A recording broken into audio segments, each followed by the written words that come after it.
Instagram does not have to be confusing, but if you want hotel clients, it does need to be very strategic. And today I'm going to walk you through what to post to start attracting hotel partnerships. So if you're trying to book hotel clients, but your Instagram is still looking like a wedding gallery, you're speaking the wrong language. And here's why. Here is why your content is not attracting hotels.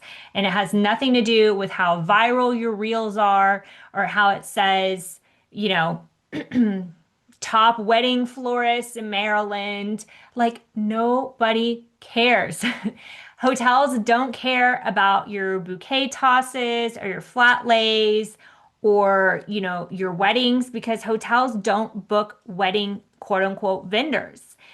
Some of the sales and marketing teams of hotels may have a preferred vendors list that so many florists are trying to get on for, a venue, a hotel, a wedding planner. And while that is one way to generate business, hotels really want to see like how do you think? How do you problem solve?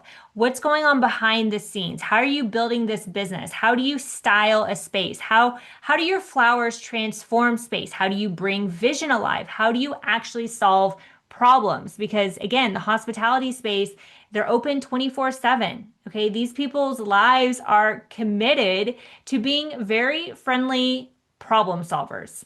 So here are three types of posts that are going to attract hotel clients. You're going to want to get out a pen and piece of paper per usual, take some notes, and figure out how to apply this to your business right now. So first of all, everyone, but especially hotels, they love a good transformation, the before and after. They want to see how good are you at your craft? How did you actually transform this space? How did you bring this vision alive? So for me, and you can do this in the very beginning, especially if like, you don't have massive weddings or events where you can give this big wow factor and I will include a link to a reel just to show you what I'm talking about down below, but like I will draw it out. I'm a very, very visual person. In fact, I have a journal down here if you're on YouTube. This is a white book. This is the very first book that I used for my floral design company. At the time, it was called Franzie's Flower Design, and I drew everything in it. So if someone had a question, I needed to draw it out. I needed to understand how big it needed to be, how many stems it required, what the placement was going to be. Later on, I needed to do that to show my team because I needed to duplicate myself. I couldn't be at all the installs running three different floral design businesses across continents from the United Arab Emirates to United States of America. Like I needed to visualize and I needed to teach people what the vision was. So even if like your transformation before and afters are literally you drawing something, and how did that drawing come to fruition? It shows, hey, I know what I'm talking about. It shows, hey, I know how to conceptualize. It says, hey, I know how to educate my clients and help them get on board by taking the extra time and drawing this out. I even have seen florists that have gone through the hotel florist profit method and have created signature programs in their own floral design business where they're drawing things out for their customers, for their hotel, saying, this is what it's going to look like. This is where your money's going. Here, you can see it. Hotels care about transformation. They care about the before and after. How do you bring a vision to life? Okay. Now, behind the scenes, this is another thing you need to be thinking about and including in your content. What are the behind the scenes, the logistics, the install? This isn't just so they can see what you're doing, but they see how many people are on your team. That already tells me what kind of budgets you're working with. I just saw earlier a member of the Hotel Florist Profit Method. She just moved into a brand new studio space. It looks amazing. She had a time lapse up and it was like, oh, this is my happy place. And I think there's like 5 or 6 of them conditioning flowers. Big shit is happening behind the scenes when you need 6 additional hands on board. And this is a time lapse where it feels like they haven't even made a dent in the florals that they're conditioning. Like this shows me people are hiring you. This shows me people are paying you. This shows me you know what to do with flowers. I don't. That's why I would hire you. So behind the scenes logistics and the install builds credibility. It builds authority. It shows people you know what you're doing.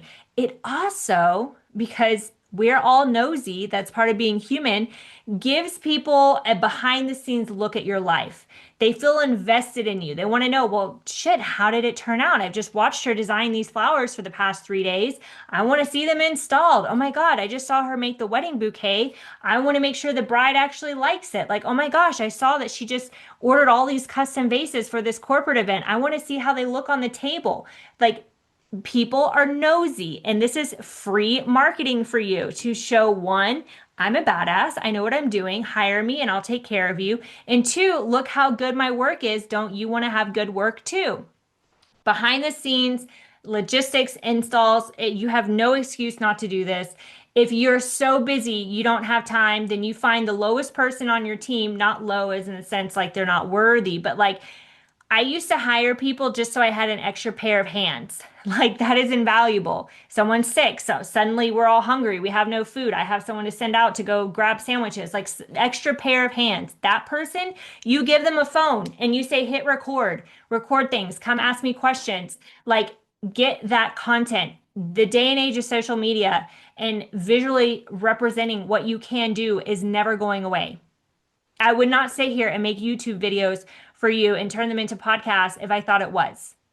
The fact is that we had a YouTube channel that had almost 1,000 subscribers that got taken away. So we're rebuilding from scratch. I love that. We can have a completely different vibe. And I believe in the power of videos to the point that we put out sometimes 3 reels a day.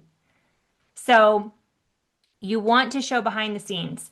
You want to show the install. You want people invested. I remember a rep, a very well-known rep at Mayesh was like, I go home every single day and I watch you like a TV series. I want to know what's going on in Francesca's life today. What's happening? Like I'm invested. That is how you really build up your marketing because it's not just those people who are going to book you. It's the people they know where they're like, oh my God, I know this florist. Oh my God, there's this girl I follow on Instagram. Oh my God, you have to go check out so and so. Free word of mouth. And if you're hiding and you're never showing up, nobody knows about you. And it's not because you're not good and you're not talented, they just don't know. So now we need to like get into the vibes of you need to know about me and here's why. And lastly, client focused storytelling. So why do clients choose you? And you don't have to make it all like bride, bride, bride. But as you're getting testimonials, just start putting those on your grid. You know, I trusted XYZ with our florals because they think out of the box and they're such insane problem solvers. And oh my gosh, it took my breath away. And they really nailed it for our, meeting or whatever the thing is, like spin it so it speaks to hotels. Why should a hotel choose you? It's not just about the florals. Believe me, they have florists knocking on their door a lot. It's trying to sell them flowers. They're not interested in just flowers. They're interested in like who you are, how you're going to help them. So here are some mistakes to avoid as you're doing this. Having this like really over aesthetic strategy without really speaking to hotels. So I've seen it where like I land on an Instagram account and it's beautiful. I'm like, wow, feels like a fairy tale. But as a hotel, I instantly leave because I don't see me here. I don't feel welcomed here. I'm not a fairy tale. I'm not into weddings. I'm not getting married. This isn't for me. So you can have an aesthetic feed, meaning like your colors are matching, meaning that there's some sort of flow and consistency in your branding, but there has to be a strategy. What are people going to get when they land here? Does it say hotel in my bio, like hotel florist? Is there a highlight that specifically says hotels that when they click on it, they go, oh, this is beautiful. I want more of this. When I'm speaking, am I just speaking to brides? Am I just speaking about open houses and styled shoots? And we're available for the next 3 weekends in October. Or am I also remembering that there's other people that are lurking? Because a buyer buys on the day that they buy. But I guarantee you, people are lurking and watching all the time and you don't even know it. The other thing that I see a huge mistake on this, and I don't know if it's because so many florists now want to get into the education space, is that florists just talk to other florists. Like, they try to find camaraderie and how hard it is, and they try to start teaching how to condition certain things or design certain things. They just want it for likes. It's become a vanity thing. Like, oh, how many likes or how many watches or how many plays can I get in this? How can I get this reel to go viral? But it doesn't actually speak to anybody. And honestly, for any of y'all doing this, putting out all this like free content, and I literally have a folder that I save where I'm like, I would have paid for this, but this is free. And I literally save the reel because I'm like, next time I need to know how to do that, I'll just go watch this reel. I don't need to pay you. I don't need to invest in you or your company, but it's taking time away from building your own business to help me build mine for free. Like that's not sustainable. So I know you have good intentions, but we sometimes have to check what our intentions actually are. And a lot of times they're coming from a vanity metric, which is like, how can I get more people to see me and like me and reassure me that I'm pretty, that I'm good enough, I'm a great florist, versus how do I attract more clients that are ready to buy, that get to buy from me? That really is the mindset here. So, and if you're like, okay, yeah, I'm following, make sure that you go and listen to an episode that I just did, which was on how to land hotel clients without feeling like you're selling. Okay. So the last thing I want to say for today is that when you're skipping that call to action, where you're just like, oh, look at these pretty flowers. Look at how amazing I am. Look at this beautiful install I did. It gives people nothing to respond to. So when you're ready for your space to be transformed like this is when you hire me. DM me to chat, DM me for a consult, link in bio to reserve your spot, to learn more. There has to be some sort of call to action. And if you go back to me like, oh, I don't want to be too salesy, then you need to go back and listen to that episode that I just talked about.